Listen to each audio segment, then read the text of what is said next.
J'ai une question pour toi, Colomwani. Qu'est-ce que la Belgique t'a fait? Pourquoi t'es méchant comme ça avec la Belgique? À chaque fois que tu joues contre eux, tu marques, t'es trop fort. En fait, je pense que Colomwani, il a besoin que toute l'année, ses adversaires soient belges. Aujourd'hui, il faut tous qu'on s'excuse auprès de Colomwani parce qu'en équipe de France, c'est pas le Colomwani du Paris Saint-Germain. Aujourd'hui, il a montré que c'est un véritable neuf. Parce que oui, il a marqué, mais au-delà de ça, son travail avec le ballon, il a eu très peu de déchets. Contrairement à d'habitude où c'est beaucoup plus poussif. L'art de se démarquer sur le centre de Lucas Digne, petit pas vers la gauche, j'accélère.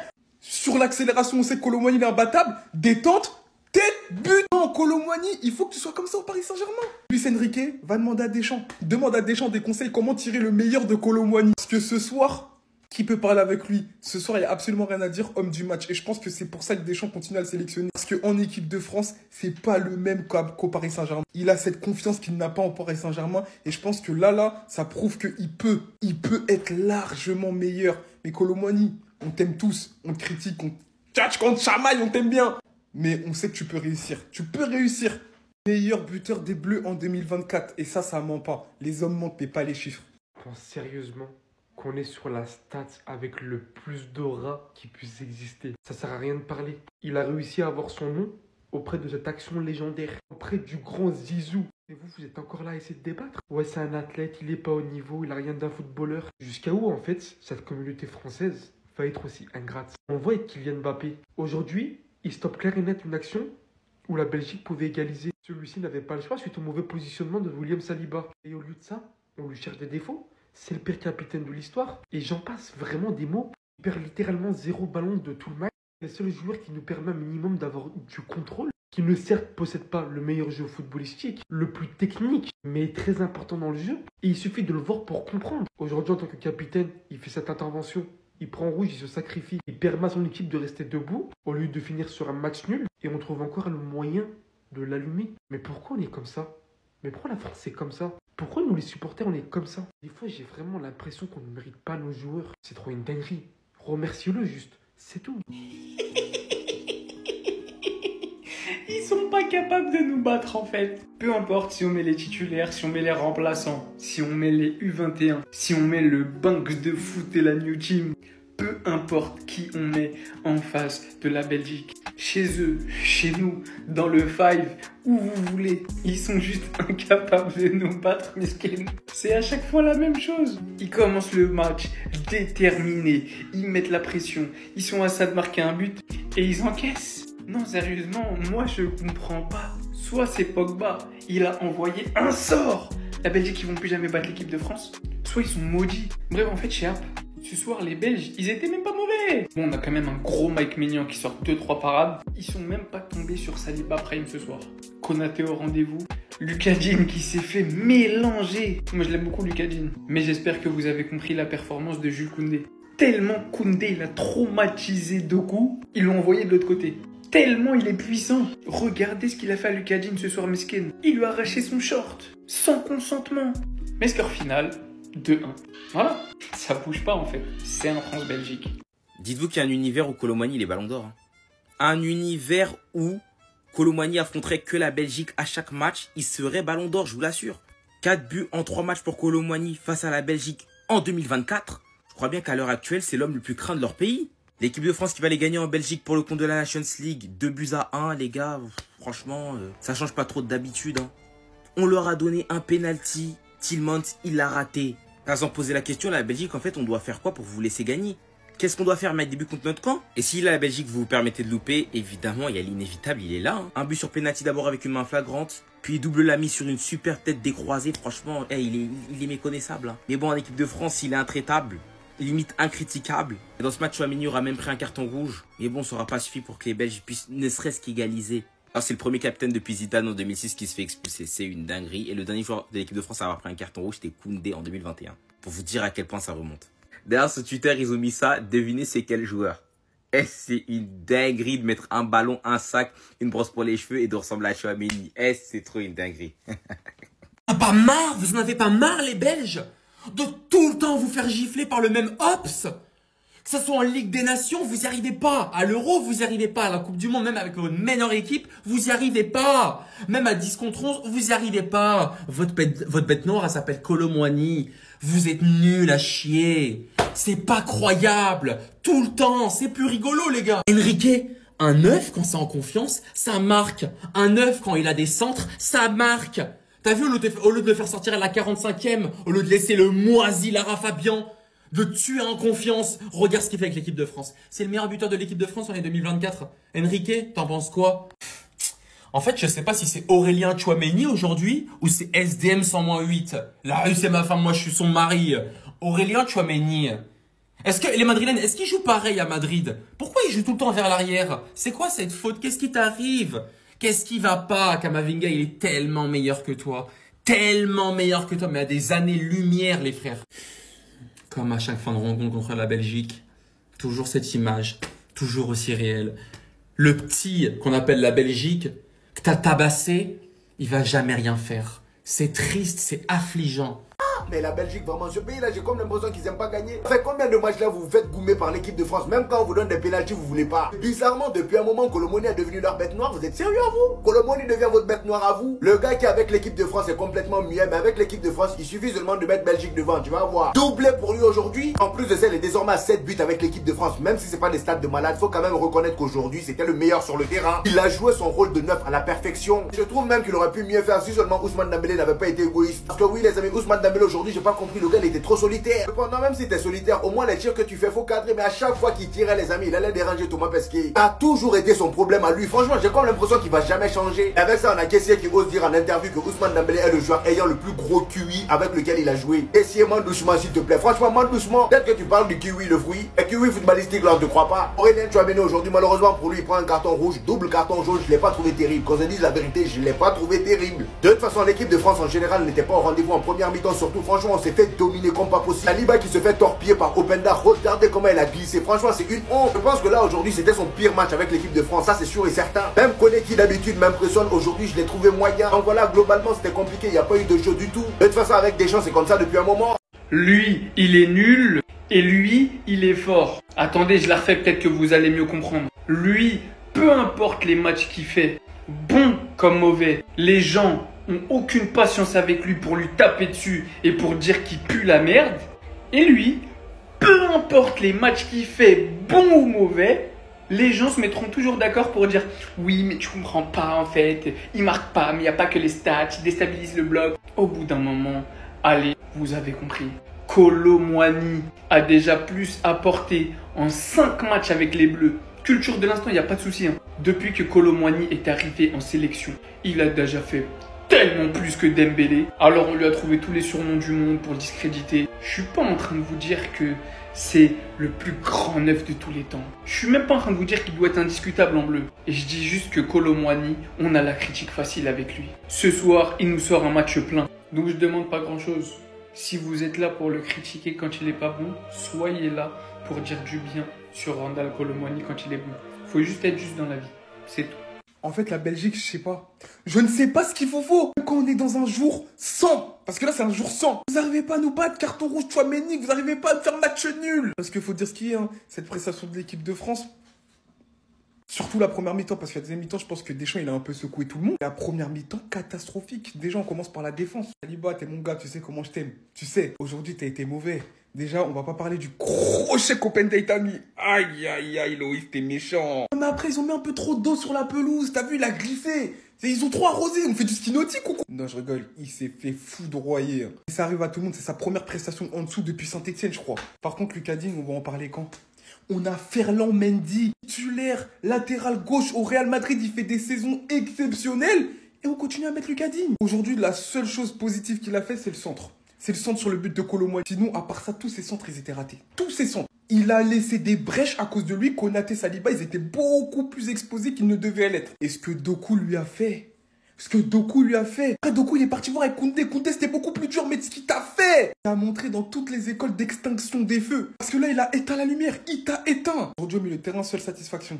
Manu Koné, je vous avais déjà dit, il connaît son kata, il connaît son karaté. Manu Koné, les gars. Il méritait tellement de mettre son premier but en équipe de France, encore une fois. Il a apporté cette touche technique. En l'absence de Kamavinga, il fallait un joueur comme Manu Koné. Même si tout n'a pas été parfait dans son match, je l'ai trouvé un peu au-dessus, même beaucoup au-dessus. Guendouzi et Tchouaméni qui ont eu un carton rouge et toujours aussi mythe dans ses transmissions. On va finir par Randall avec les Bleus, c'est un autre attaquant. C'est pas le Kolo Muani du PSG. Qu'est-ce qu'ils t'ont fait la Belgique? Pourquoi t'es méchant comme ça avec eux? Chaque jour tu te réveilles, tu veux leur mettre des nouveaux dossiers. Non, t'es méchant Kolo Muani avec la Belgique, mais encore une fois, t'as montré qu'en équipe de France, je sais pas ce que Deschamps te dit, mais en tout cas, le message il passe parfaitement parce que t'es l'attaquant que tu penses être en équipe de France. Pressing, les efforts et en plus toujours là au bon moment, il marque son penalty but de la tête. Voilà. Je pense que la Belgique, ils ont une malédiction contre nous parce que c'est pas possible autrement. Mais j'ai tarpin la haine.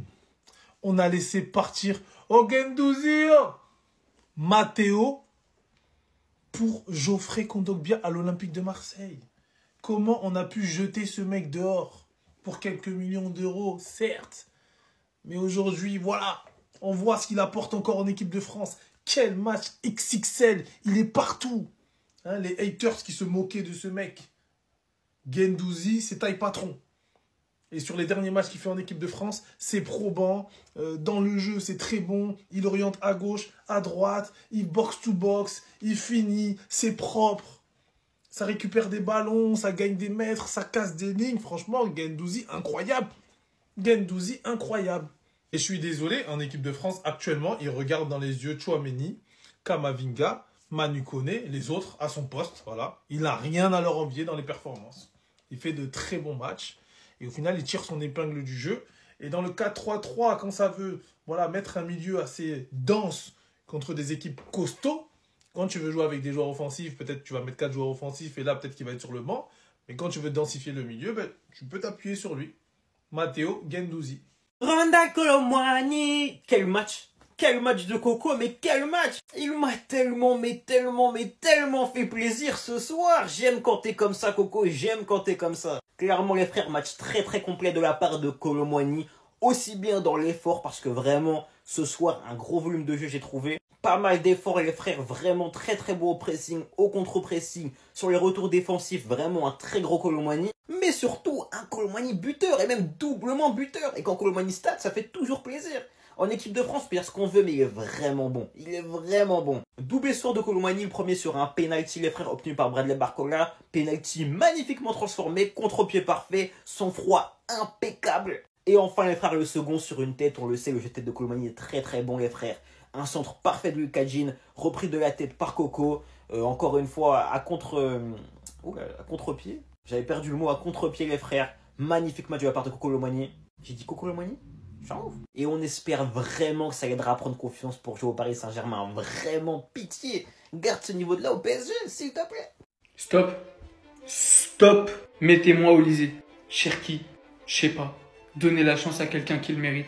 J'en ai assez. Il est même pas mauvais ce soir. Mais j'en ai marre. C'est censé être notre cadre. C'est censé être notre élément le plus ancien. C'est censé être la valeur sûre des Bleus en l'absence de Kylian et avec la retraite d'Olivier Giroud et d'Antoine Griezmann. C'est comme ça qu'on va au mondial. Barcola, Kolo, Dembélé. Bon, Kylian, je vous regarde droit dans les yeux. J'ai aucune haine concernant Ousmane Dembélé. J'essaie juste de vous ouvrir les yeux sur une réalité. Oui, Ousmane Dembélé a de bonnes qualités footballistiques. Oui, il est capable de déstabiliser des blocs par ses dribbles, il est capable de centrer et même une fois tous les 10 ans de cadrer une frappe et de marquer un but. Mais c'est la France, bordel. Vous voyez un peu les matchs de Michael Olise par exemple? Vous voyez la différence d'efficacité avec Kylian à l'époque, je parle à l'époque. On parle du plus haut des hauts niveaux. L'équipe de France ne peut pas avoir comme cadre un joueur qui n'a pour seule qualité que de déstabiliser. Avec des centres, Inch'Allah, ils arrivent à quelqu'un qui n'impacte quasiment pas. Au PSG, déjà, c'est autre chose. Je précise, je parle en équipe de France. Ousmane Dembélé est devenu un titulaire indiscutable en bleu. Et en réalité, je comprends pas pourquoi. Quand je vois les performances d'autres joueurs, que ce soit en club et surtout en sélection, pardon Ousmane, sans rancune, du fond du cœur, je t'aime beaucoup, tu me fais rigoler, mais c'est pas possible. Il y a des mecs plus forts qu'Ousmane Dembélé à son poste. Je pense qu'il doit aller goûter un petit peu au banc. Parce qu'on continue de parler de lui comme si c'était un petit jeune. Mais en fait, 27 balais, mon frère. Il serait temps d'être capable de tenir l'attaque de l'équipe de France ou d'aller faire un petit tour sur le banc. Tranquillement. Et de regarder du banc un petit peu. Comment ça marche. Une frappe, un but, une passe. Après, peut-être je suis fou. Mais je pense qu'Ousmane Dembélé, c'est tellement un mec marrant qu'il nous a fait tous l'aimer. Et en fait, on veut le mettre titulaire parce qu'on l'aime. Plus à cause de ses qualités footballistiques, juste parce qu'on l'aime. Mais ça y est, ça suffit plus. Je suis plus dans le Genjutsu. C'est eux, ils ont voulu faire une rivalité avec nous, là? Non, franchement, je sais pas aller où la rivalité, hein, parce que là, il y a aucune rivalité, hein. Vraiment, la Belgique, faut arrêter au bout d'un moment. 1-0, 3-2, 1-0, 2-0, 2-1. Même pas un match nul. Vraiment, moi, je le dis, il faut arrêter ce truc de rivalité. Il n'y a pas de débat, les gars. Je crois qu'ils ont pas compris que même si on fait un bowling, un puissance 4 sur plateau, on va vous gagner. Même si on fait un 1v1 au sniper sur Black Ops Cold War, on va vous gagner. Eh, les Belges, la vérité, moi, je vous aime bien. Eden Hazard, Kevin De Bruyne et tout. Eh, franchement, incroyable les joueurs que vous avez eu. Mais, il faut avouer, votre prime, c'était en 2018, où vous faisiez vraiment peur. C'était en 2018. Voilà, il y a eu un match iconique avec la France. Mais après, les gars, c'est fini. Et voilà, le match 1-0, après 3-2, 1-0, 2-0, 2-1. Le prochain match, ça va être 4-1. Après, ça va être 5-2. Après, ça va être 1-0. Vous ne gagnerez jamais, les gars. Vous n'êtes pas prêts. Même avec l'équipe 2, sans Griezmann. Bon, Griezmann, il a pris sa retraite. Sans Mbappé. Voilà, sans Pogba. Sans tout le monde. 2-1, encore une fois, frérot. Avec Kolo Muani, avec Barcola, avec des nouveaux joueurs. Donc, il n'y a pas de débat, les gars. La France, au-dessus de la Belgique. Enfin un match intéressant à regarder, enfin un match où il se passe des choses. Victoire de buts, hein, nos Français les frères sur un magnifique doublé de monsieur Randal Kolo Muani. Et sincèrement, même si l'équipe de France a été clairement en demi-teinte, une très mauvaise première mi-temps, mais clairement une excellente seconde mi-temps, et au final ça a été un match très ouvert et j'ai kiffé ce match. Moi je vous le répète, mais c'est pas sur la qualité de l'équipe de France que je vais kiffer un match ou non. C'est sur le match global, sur les deux équipes, sur les physionomies du match. Et globalement ça a été un match très ouvert et j'ai vraiment kiffé. Bon, même si la compo de départ était assez moyenne, on va pas se mentir, clairement il y avait un problème au milieu de terrain, ça manquait de joueurs de ballon tout simplement. Guendouzi, Koné, Tchouaméni, c'est trop de joueurs qui jouent davantage du physique et pas assez au ballon, tu vois. Et du coup, en première mi-temps, t'avais clairement un manque de créativité, t'avais Barcola qui semblait quasiment tout seul en attaque. Kolo Muani faisait une bonne mi-temps, mais plus dans l'effort, tu vois, pas assez dans la maîtrise. Et Dembélé qui était vraiment fantomatique pendant 40 minutes, vraiment 40 minutes fantomatiques. Il se réveille sur les 5 dernières minutes, mais bon, c'était très moyen. Au final, doublé de Kolo Muani, 1 sur un penalty provoqué, enfin obtenu plutôt, par monsieur Bradley Barcola. Et enfin, une énorme tête, les frères, a été magnifique sur un centre de Lucas Digne, centre magnifique également. Franchement, les frères, j'ai kiffé ce match. Pour moi, le MVP du match, c'est monsieur Mike Maignan qui a été monstrueux. Mon deuxième top, les frères, ça va être Kolo Muani forcément avec le doublé. Et mon troisième top va être Konaté. Konaté vraiment bien meilleur que Saliba ce soir, qui d'habitude est le patron. Et là, je trouve un Saliba très moyen, mais un excellent Konaté. Au niveau des flops, Tchouaméni, le plus gros flop du match, trop mauvais ce soir, tout le temps en retard. Catcher ce soir, vraiment catcher. En plus, le carton rouge, ça n'aide pas non plus. Défensivement, je dois mettre Digne. Digne, il a pris une sauce ça ce soir, les frères. Digne, il a pris une sauce, c'était violent. C'était violent de ouf. Même si offensivement, il y avait du bon, défensivement, c'était trop mauvais, les frères. Et mon troisième flop, c'est la première mi-temps de Dembélé qui a été exécrable. Vraiment trop mauvaise. Randal Kolo Muani, on va t'appeler par ton prénom ce soir. Nul dans le jeu. Dégueulasse dans le jeu, horrible dans le jeu, des contrôles ratés, des mauvais choix, des déplacements douteux, mais doublé. T'es pas content? On n'est pas content de te voir sur le terrain. Oui, on n'est pas content, on râle. Doublé, c'est tout. Match que fait souvent Erling Haaland. Nul dans le jeu, efficace, doublé. Match à la Olivier Giroud. C'est tout ce qu'on te demande, surtout quand tu joues à ce poste de numéro 9. Voilà. Doublé, ça gagne 2-1. On gagne le match en remballe. Et bizarrement, c'est le meilleur buteur de l'équipe de France en 2024. Les gars, avec 5 buts. Ça montre quand même la pauvreté offensive des Bleus. C'est très difficile. Mais voilà, Randal, c'est en train de devenir le soldat de Didier Deschamps. En club, il est quasiment inexistant. En sélection, mine de rien, mais il met ses petits buts. Pourquoi vous me regardez comme ça? Non, mais pourquoi? Oui, ça arrive à tout le monde. C'est sa première mauvaise mi-temps. Parce que pour moi, même la deuxième mi-temps, il a été beaucoup meilleur. Depuis Saint-Etienne. Depuis qu'il joue à Saint-Etienne. Et là, vous m'appelez, ouais, vous m'identifiez partout, y a quoi? Oui, Openda l'a fait glisser salement. Loïs, t'es méchant. Oui, aussi, il a couvert le hors-jeu sur le premier but des Belges. Ça arrive à tout le monde. Tout le monde peut faire une mauvaise prestation. Pour moi, il y a quelqu'un qui est grandement responsable de sa mauvaise prestation, hein, et personne ne va en parler. Lucas Digne lui a fait perdre beaucoup d'aura dans ce match. Il allait à l'abordage, en attaque, il faisait même pas les efforts. Même sur l'exclusion de Tchouaméni, c'est digne. Parce que Saliba, il poursuit Openda, il poursuit l'appel d'Openda, je crois. Et ensuite, ça ouvre le boulevard pour Tielemans parce que Digne n'avait pas fait le replacement nécessaire. Comptez en première mi-temps le nombre de fois où il a été éteint par Doku et que Saliba et Konaté ont dû combler ses brèches à lui. On va pas se mentir, on va pas se cacher derrière ça. Il y a eu des mauvaises relances aussi de Saliba, mais c'est l'enchaînement des matchs. Il a fait beaucoup de matchs. Je ne trouve pas d'excuses. Il a été mauvais ce soir, c'est vrai, mais ça arrive à tout le monde. Ça arrive même aux meilleurs. Il n'y a aucun défenseur central sur cette planète qui n'a jamais fait un mauvais match. Donc, soyez indulgents. Voilà, c'est tout.